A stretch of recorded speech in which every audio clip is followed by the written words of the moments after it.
Ex-Gileadmissionary here. After a long break, I am resuming creation of my videos, and as promised, I will be creating a new set of videos called Watchtower's Wacky Chronology.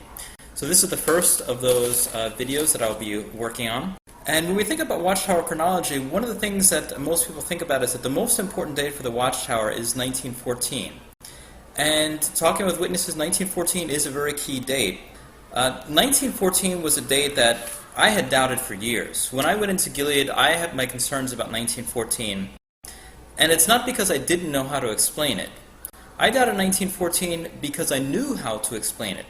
I was required as an elder or a ministerial servant to give parts in the meetings to explain to the friends, listen, these are the scriptures you need to use to prove 1914. And when I would teach those scriptures, doing that sowed the seeds of doubt, because when you realize the leaps of faith that are required to believe in 1914, and when you look at the scriptures that the Society uses as proof texts of 1914, you realize that there really is not a lot of proof, and it really does not make a whole lot of sense. But when I went to Gilead, one of the things that struck me is that the date that was focused on in Gilead was not as much 1914, because it was assumed that we knew 1914, we knew how to explain it, so not a lot of emphasis was given onto 1914. Rather, the key date that was given the most emphasis, at least in my opinion, was 1919. Let's think about for a moment about what the Society claims in 1919. 1919, the Society claimed that they were released from Babylon because they were released from jail in that year. Another thing the Society made claims, and this was very highly stressed in Gilead, was that 1919 fulfilled numerous prophecies. For example, prophecies in Isaiah, Jeremiah, Ezekiel, and Revelation were all fulfilled in 1919. Also, 1919 fulfilled a number of prophetic dramas. So go ahead and open up your Watchtower library, and go ahead and type in 1919 prophetic drama. And you'll get 4 results, and if you click on each of the results, you'll see some examples of prophetic dramas that the Society says that were fulfilled in 1919. For example, in this result from 1996 or 1976, you'll see that it says that the drama between Hosea and his wife, Gomer, was fulfilled in 537 and in 1919. 1972, it mentions that in 1919, their release from prison was fulfilling the prophecy from Ruth and Naomi. In 1967, 1919, once again, the prophetic drama, the ministries of the prophets Elijah and Elisha in ancient Israel. And in 1957, we see that a prophetic drama of Job, Elihu seems well to prefigure the spiritual governing body of the anointed remnant of Christ's body since 1919. So you can see a number of examples where the Society has claimed that prophetic dramas that occurred thousands of years ago had their fulfillment since the year 1919.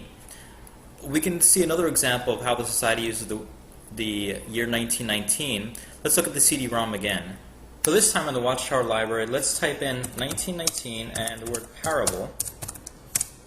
And you'll see you get quite a number of responses, and we can look at some of these responses.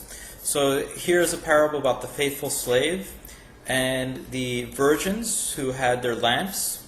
And we notice that this was fulfilled in loyal anointed Christians in 1919.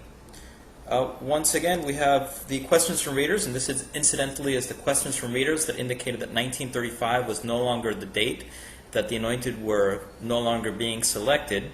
And here it mentions some interesting beliefs that the Society used to have, that a parable of Matthew 20 used to be believed that was fulfilled from 1919 to 1931. Let's look at some other examples. And here, the parable of the dragnet since 1919.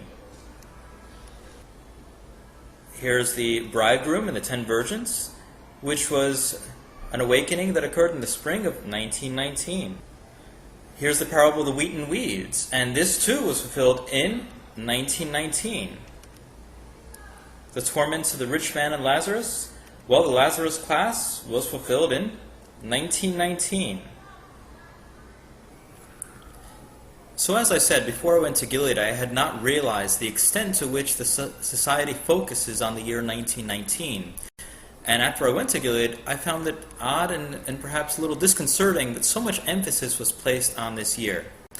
Now, regarding the year 1919, Don Cameron has made an excellent book on the subject called Captives of a Concept, which I encourage you to read, and it discusses 1919 from an interesting aspect as to whether the Society's teachings in that year would really receive God's approval. Since he's already discussed that subject, I'm going to take 1919 from my personal viewpoint, from my experience, and in my next 3 videos, I'm going to be discussing what I found disconcerting about the year 1919.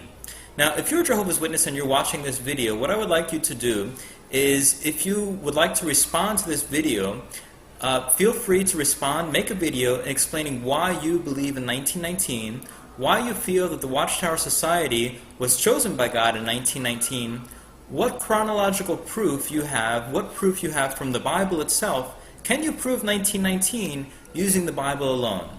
So those are some questions for you to ponder, and I'll be responding shortly with my next 3 videos with more details about why I doubted the year 1919.